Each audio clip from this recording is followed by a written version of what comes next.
expression is a collection of terms that are made up of variables and numbers, and they're connected with addition, subtraction, multiplication, and division. Now the thing about an expression, okay? Expressions have no equal sign.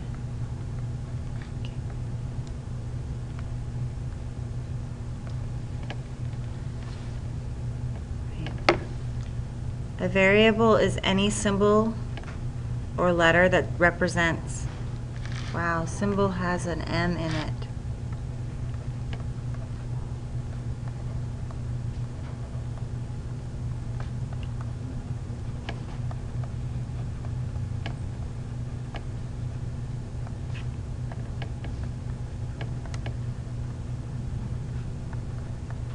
Okay, so a variable is any symbol or letter that represents an unknown number. So it's any unknown quantity, value, number. Okay, terms.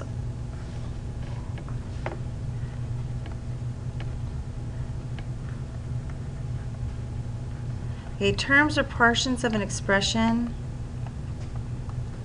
They can be letters. They can be numbers, or they can be both. So letters or numbers are both, and they're separated by addition and or subtraction.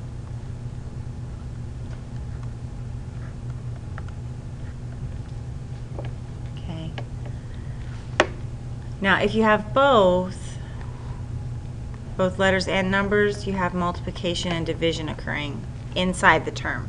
So terms can have multiplication and division happening inside them, but then the addition and the subtraction separate them and let you know which terms are which.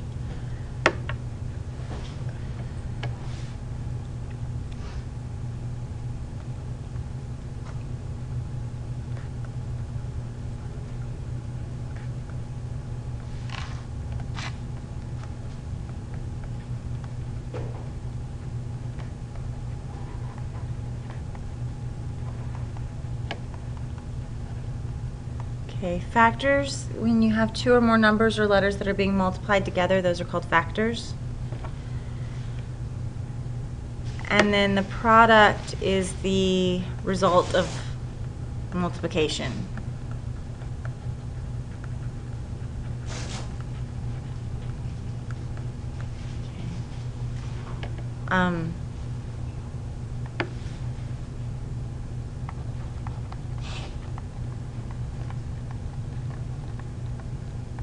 Okay, an example of an expression.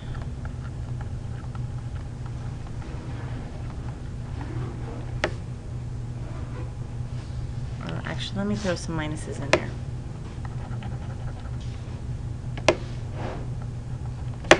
Okay. You'll notice there's no equal sign. Okay. What we have here,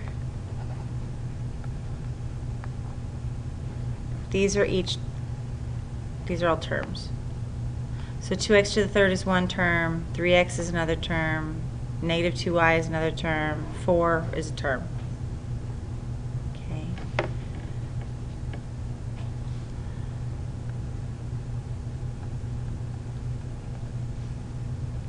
If I look at 2y, 2 and y are factors. 2y is the product. So 2y is a term, but it's also a product of the factors 2 and y.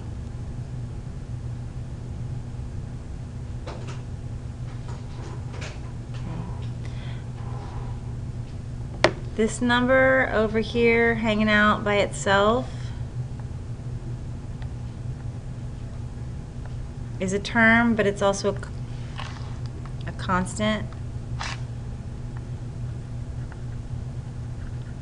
Okay, constant is a number with no variable.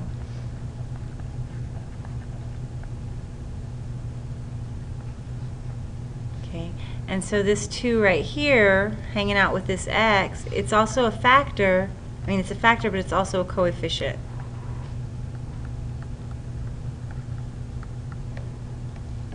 Which is a number attached to a variable.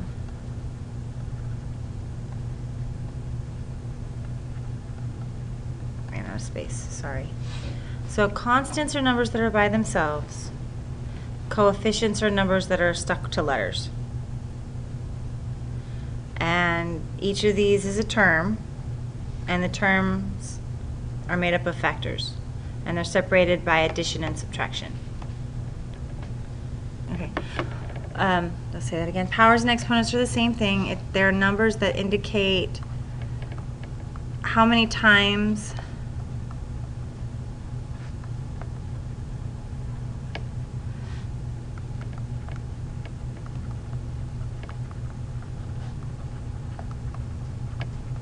okay, so it indicates how many times a number is multiplied by itself. Okay, otherwise known as repeated multiplication.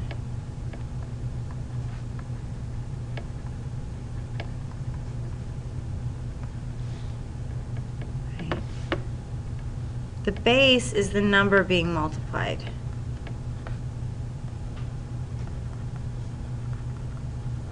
Okay, it can also be,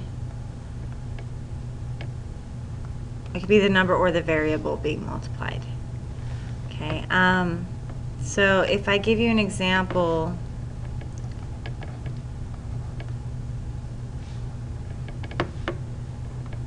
this is the exponent, or you can call it a power, and this is the base. Okay, and exponents indicate repeated multiplication. So 4 to the 8th is actually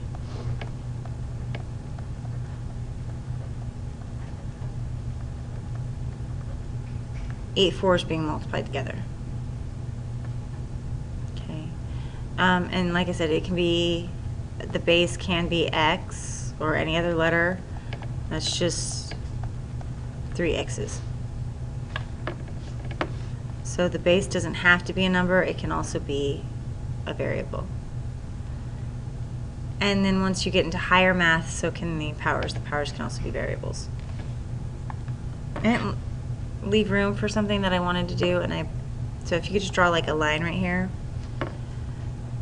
Okay.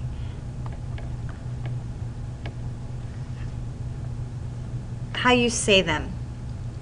Okay, this is 4 to the 8th. So you can say, you know, number to the, so 4 to the 8th, to the 9th, x to the 12th. That's how you can say it. You can say to the power of, so I could say 4 to the power of 8, x to the power of 3. And then there's two special ones. Okay, if you have an exponent that's 2, you're squared. And if you have an exponent that's 3, you're cubed. So this is also x cubed. So this is x to the 3rd, x to the power of 3, or you could say x cubed. And that all means the same thing.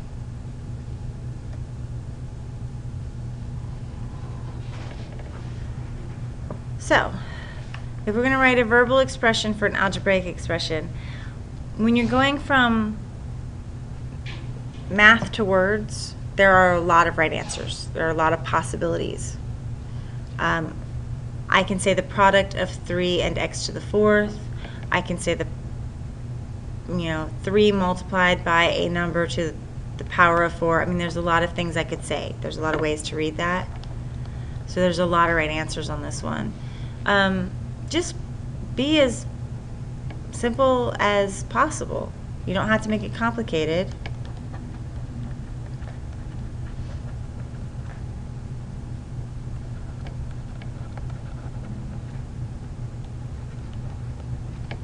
Three times x to the 4th.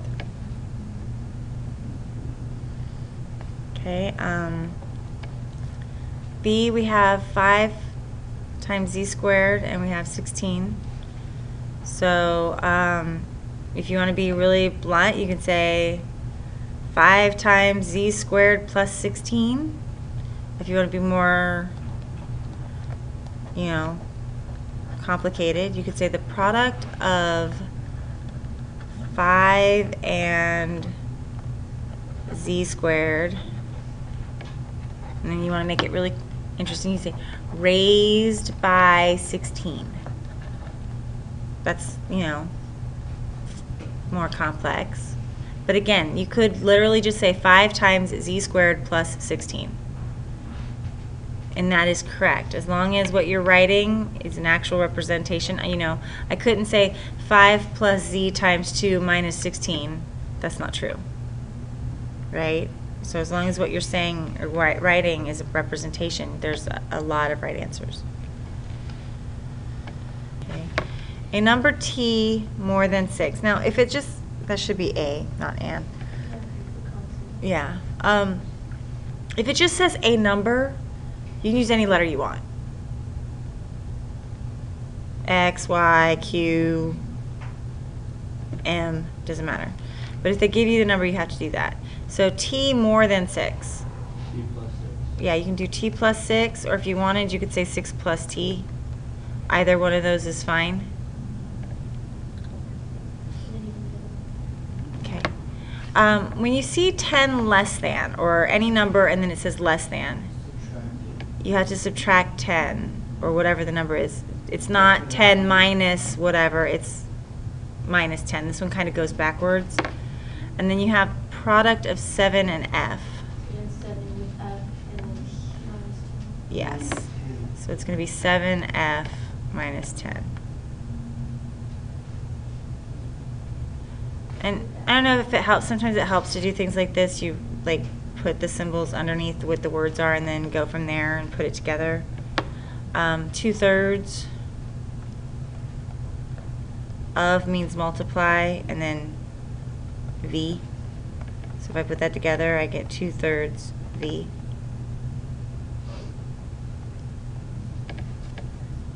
Okay. And then we have one that's more of like a word problem. Mr. Martinez is ordering 250 keychains printed with his athletic team's logo and 500 pencils printed with their web address. We want to write an expression that represents the cost of the order. So what I have is I have 250 keychains and I have 500 pencils. Okay, what do I need to know in order to find out how much the order costs? What would I need to know if I was going to try to figure out how much this order costs total? By how many? Well, what am I missing? I know how many, The cost of the order? but I'm missing the prices, right? I'm trying to find the total cost of the order, but I don't know how much a keychain is. And I don't know how much a pencil is. Okay, but if I did know how much the keychains were, let's say they were $1. How much would it cost? $250. And how did we figure that out? Because you add, or no, you multiply. Multiplied, right? So what I'm going to do is I'm going to take this keychains and I'm going to assign it a letter. What letter would you like keychains to be? Okay. K. All right, K. So the keychains cost 250 K. And that's not K as in 1,000. It's K as in keys. Okay. And then let's see, what letter would we like the pencils to be? P. So the pencils cost 500 P. And how do I find out how much the whole thing costs altogether? By adding them together. Adding them together.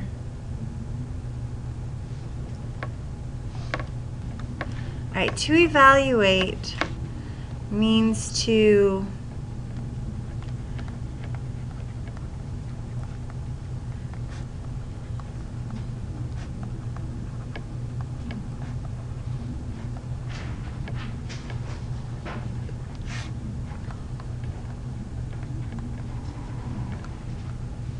Okay, to evaluate means we're going to substitute any given values in for unknowns, and we're going to simplify.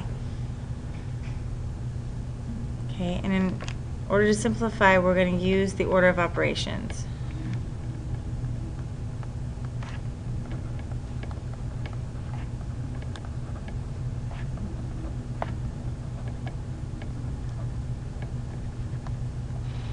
Okay. So then we need to know what the order of operations are. Now, if you go back in time to when I was in school, We remembered our order of operations by excusing our dear Aunt Sally. Oops, I forgot the word dear.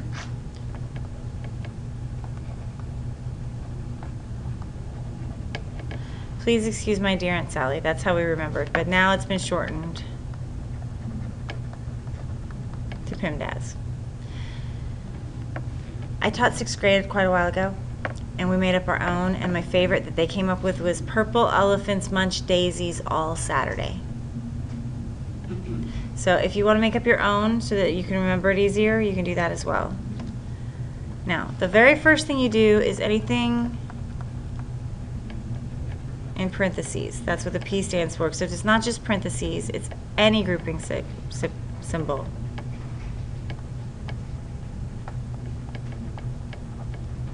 So that includes braces and brackets and braces, absolute value, fraction bar, anything underneath a square root.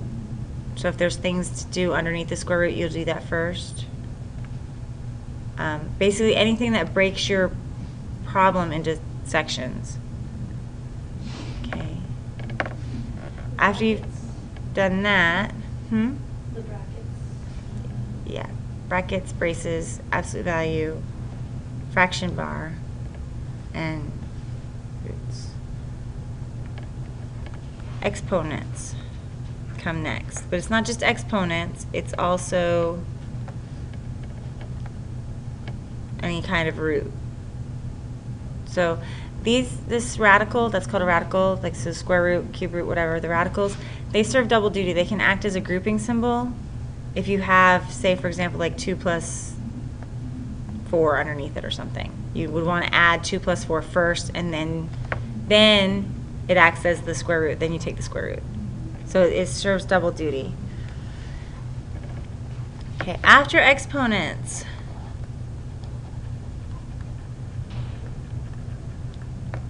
multiplication has a C in it.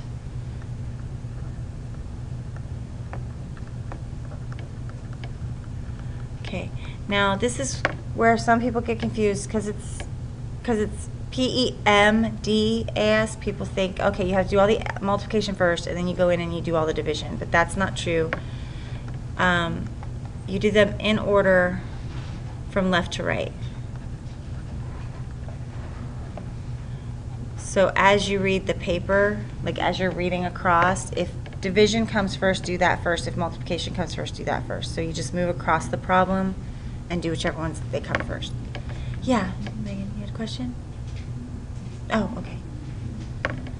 And then last, you do addition or subtraction. Again, you don't have to do all the adding and then go doing all the subtraction. You can do those in order from left to right.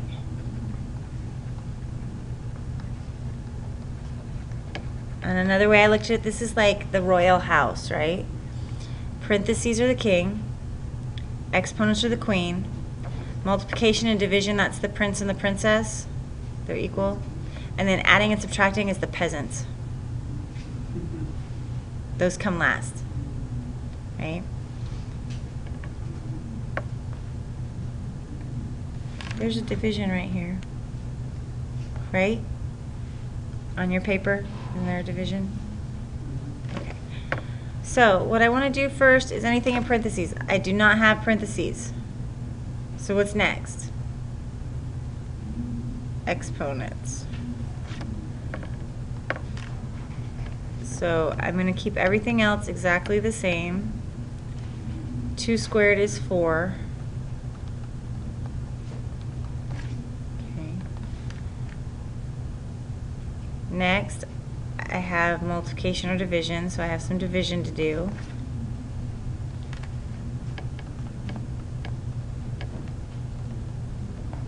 So 8 divided by 4 is 2. And then I'm going to subtract.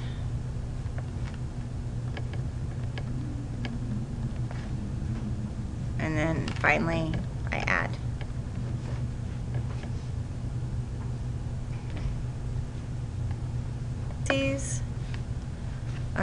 So I have to do what's inside the parentheses first. So I've got 4 divided by 2 plus 5 times 4. Now, multiplication, you don't have to divide by 2 and then take another step and multiply by 4 and then take another step. You can do 2 steps at the same time as long as you're not breaking any, like I can't add before I multiply and divide. But since I have division here and multiplication here being separated by addition, I can do both of those at the same time if I want to save a space or save a step. Does that make sense? And then I add. So inside to out, so that's 6 minus 5 squared.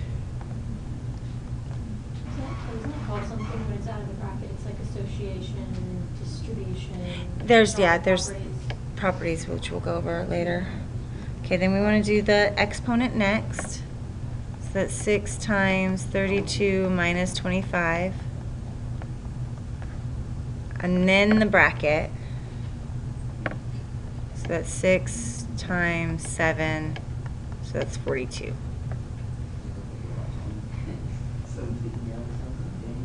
And we can work, we have to work the top and the bottom before we do the division, because a fraction also symbolizes division, right? So we work the top and the bottom separately, but we can do steps up here and steps down here at the same time. So what I'm going to do is I'm going to cube the 2 and add the 15 and the 9. So 2 times 2 times 2 is 8, and then 15 plus 9 is 24. Then I subtract 8 and 5. Now from here I can go 2 different directions. I can divide, or no, that's not going to work. I can reduce. Okay. So if I divide, that turns into 3 divided by 24, which is 0.125. Or if I reduce, 3 and 24 both divide by 3 to give me 1/8. These are both legitimate answers. So the first step is to plug in. So we're going to take that 4 and replace the x with the 4. Y is 5, so we replace this y with a 5. And z is 3, so we're going to replace that z with 3. So instead of 3x squared, I have 3 times 4 squared. And instead of 2y, I have 2 times 5, and then instead of z to the third, I have 3 to the third. Okay. I can square my 16, I can multiply my 2 and my 5, and I can cube my 3 all at once if I want to. So I get 3 times 16 plus 10 plus 27, because 3 times 3 is 9 times 3 is 27. And then I can multiply this at the same time as I add that. So I get 48 plus 37, and when I add those together, I get 85. Bless you. Now, if this makes you uncomfortable doing multiple things at one time,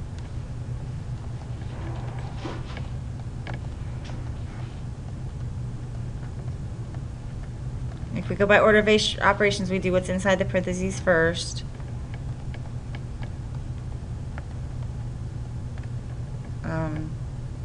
And inside the parentheses, we would do the exponents first. And then the multiplication. Then the addition.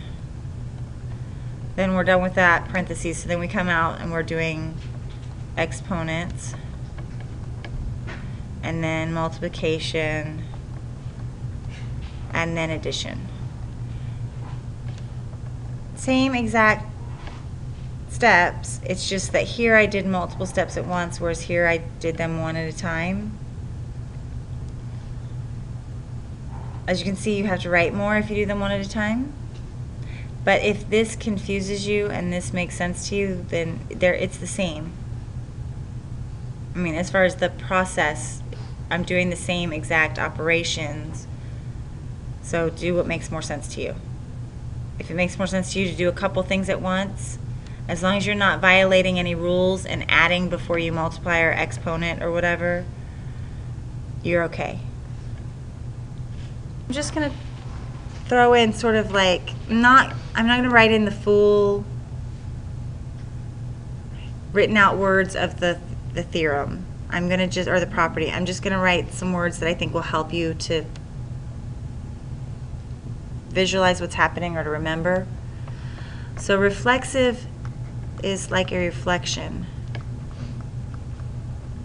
Okay? They sound alike, right? Reflexive, reflection. Okay, and with reflexive, what happens is we get identical things happening on both sides of the equal.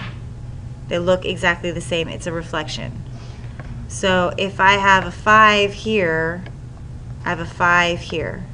If I have an x plus 3 here, I have x plus 3 there. They look exactly the same order, same everything. Okay? So both sides of the equals are identical. Okay? Symmetric property, if you have symmetry, it doesn't necessarily mean you're perfectly identical on each side, right?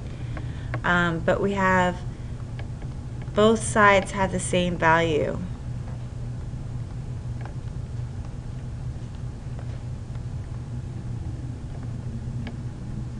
Okay, so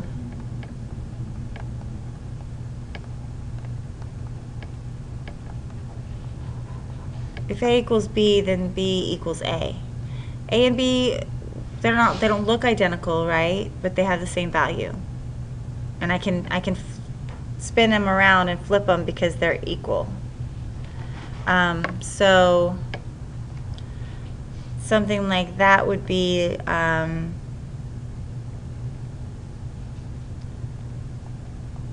if x equals 3 plus 2, then 3 plus 2 equals x. So 3 plus 2 and x have the same value. I meant to put that in a different color.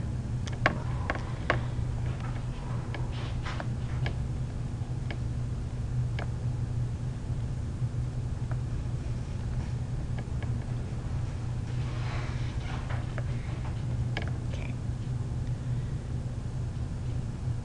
All right.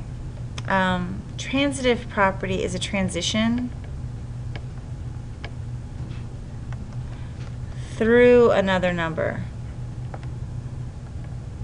or value.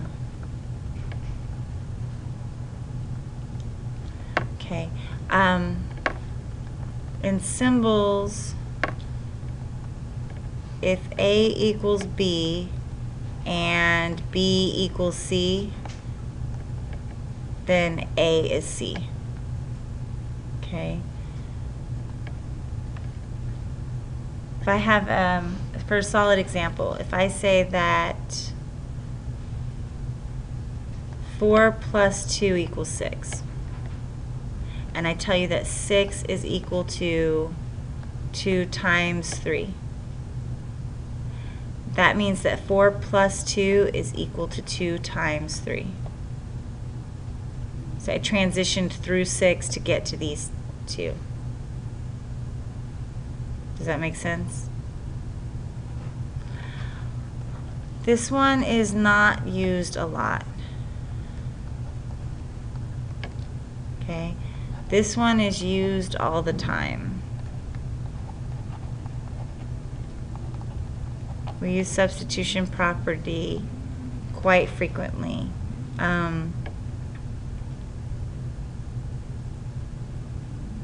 With substitution property,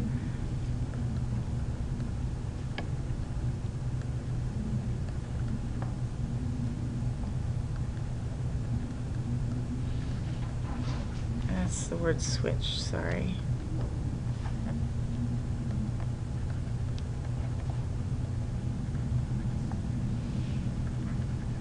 Okay, every time you guys get change, like if you go and you say, hey, do you have change for 5, and somebody gives you 5 ones, you are using the substitution property. Because a $5 bill and 5 $1 bills have the same value, so they're interchangeable. 50 cents. It can be 2 quarters, it can be 5 dimes, it can be 10 nickels, 50 pennies. It's all interchangeable. It's all got the same value. And that's what substitution property uses, the fact that some different things will have the same value, so you can switch them out for each other and it won't make a difference because they're equal. So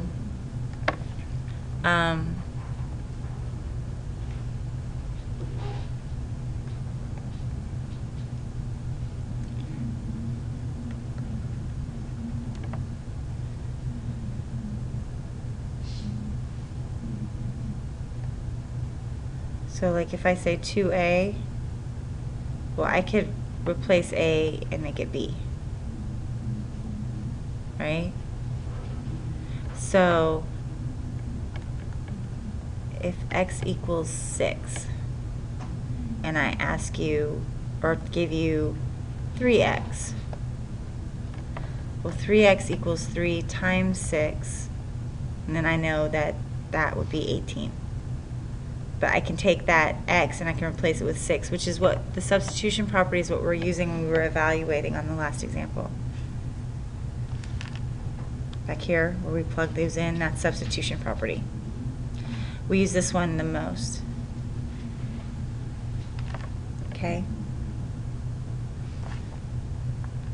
Expressions. Equivalent expressions are any expressions with equal values.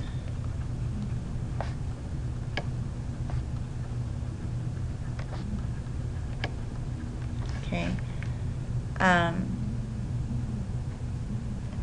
If I say x divided by 2,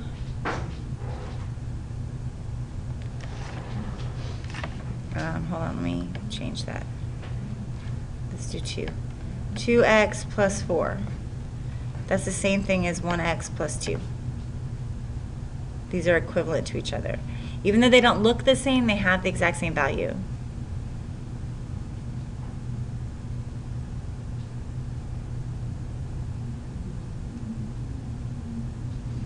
No, they don't. I lied. I'm sorry. They don't have the same value.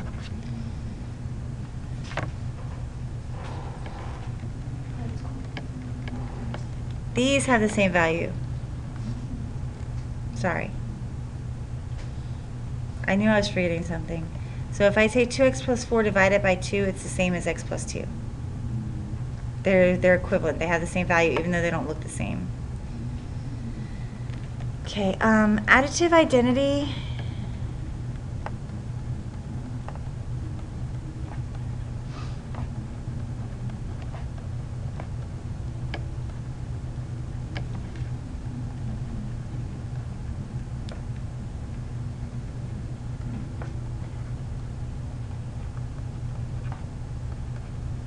Okay, if I want to add a number to some number and not change it, like not change the number. So let's say 5. I want to add something to 5 and not change it. What can I add to it?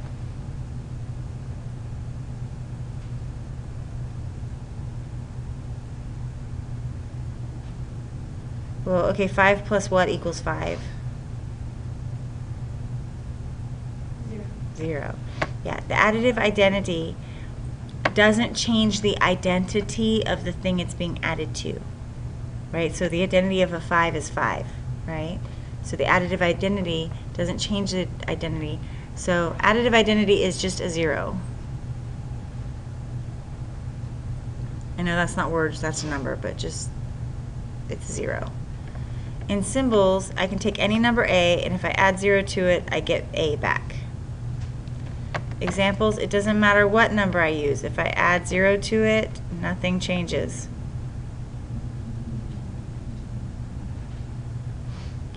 You know, 24 plus 0 is still 24. Okay. Now the additive inverse is the number you add to get the identity.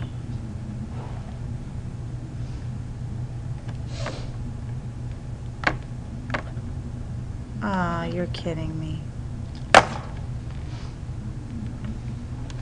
Hold on, my batteries just died. Okay, we're back. So the number, additive inverse is the number you add to get to the additive identity.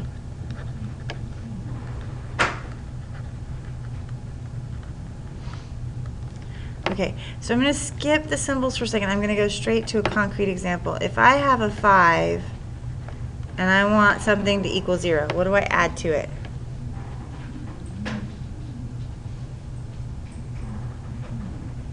Anybody? How about negative 5, right? 5 plus negative 5 equals 0? Yeah. If I have a negative 1/2 and I want to add something to that to make it equal 0. Well, it's already negative. So positive 1/2. So it's a plus negative a. So basically, the additive inverse is the opposite. So additive identity is 0. Additive inverse is opposite. They both have an O. So if you're trying to find the additive inverse, you just change the sign.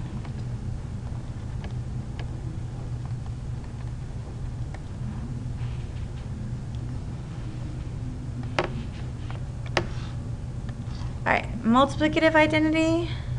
That's kind of like the additive identity, except it's the number you multiply.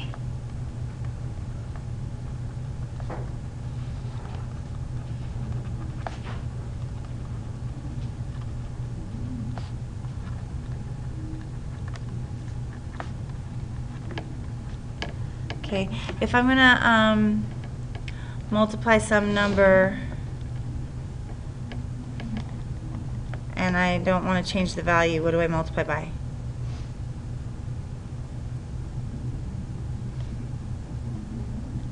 No. What's 5 times 0? Yeah. 1. Okay, so the multiplicative identity is the number 1.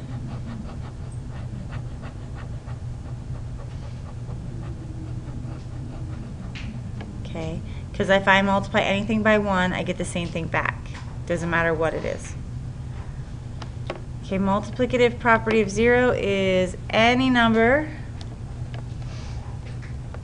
times 0 equals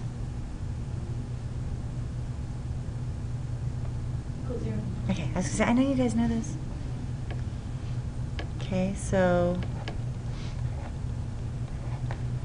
doesn't matter. Infinity times 0 is 0. You know, negative 12 times 0 is 0. Okay. Multiplicative inverse is the number you multiply by to get 1.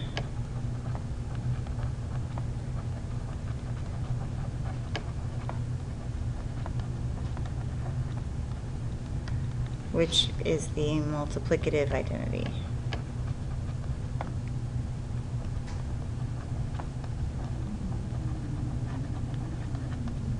Okay, so if I had, let's say, 2, and I want to multiply by something, and I want it to equal 1, what can I multiply it by?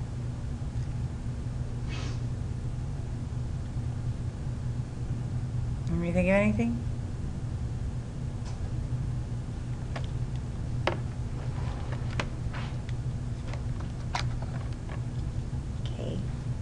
Multiply it by 1/2. Right? 2 times 1/2 is 1. Multiplicative inverses are reciprocals. Okay. So anything, if you have A and you multiply it by 1 over A, you get 1. These are reciprocals of each other. If you have A over B, you would multiply it by B over A, and you'd get 1. So, for example, if I have 2/3 and multiply it by 3/2, and I get 1. If I had negative 2/3, I would multiply it by negative 3/2. So with additive inverses, you do opposite sign. With multiplicative inverses, you flip over.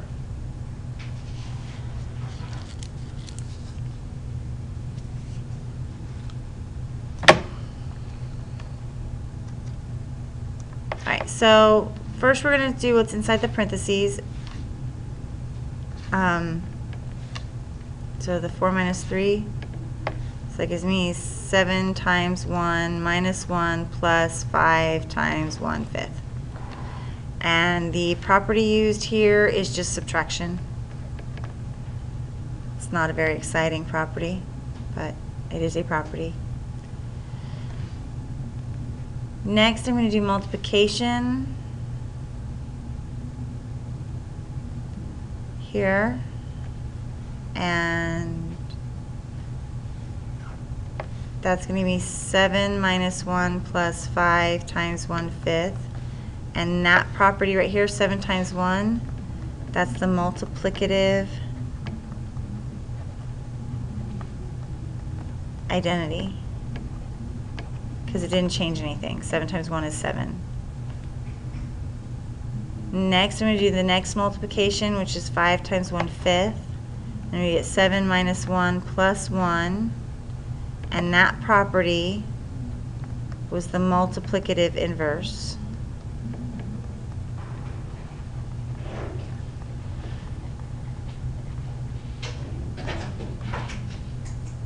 Okay. Next, I'm going to add these two together, negative 1 and positive 1. And that's going to give me 0. And that property is the additive inverses.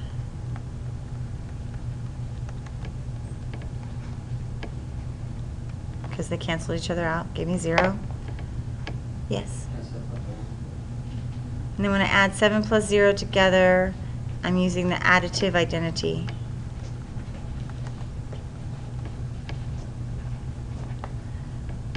Because 7 plus 0 is 7.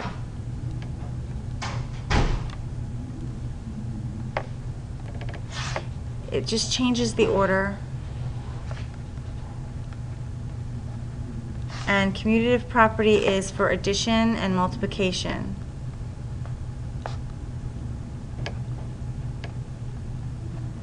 It is not true for division or subtraction. Okay, it's only true for addition and multiplication. And so if I have 5 plus 3, that's the same thing as 3 plus 5. All I did was change the order. Same thing if I do multiplication. 5 times 2 is the same thing as 2 times 5.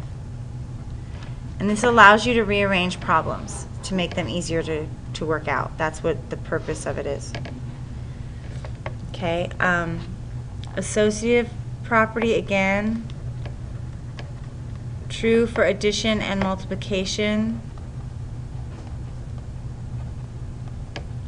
but not for subtraction and division, and not, well actually I guess it would be okay for subtraction but not division. And you can't combine them. It's all one. It has to be all the same operation. So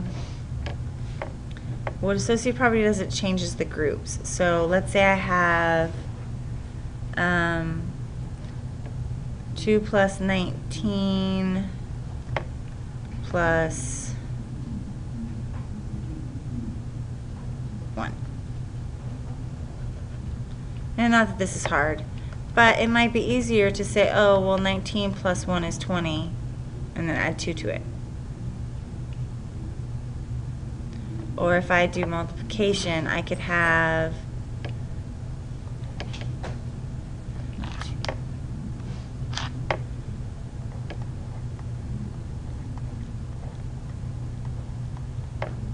okay, well, 18 times 5, I don't know that, times 2, but that's the same thing as 18 times 5 times 2.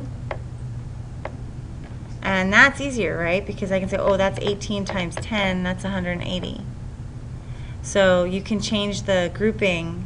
So instead of multiplying 18 times 5 first, I can multiply 5 times 2 first and then multiply that by 18. That's That's why these are useful.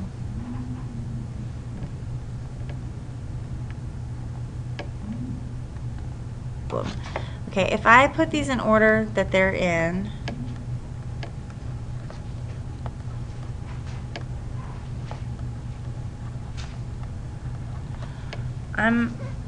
I can add this, sure, no problem, but I can't add it very quickly in my head. However, if I look at this, I can see that 75 cents and 25 cents makes $1. So if I put those two together, I use the commutative property to rearrange the problem.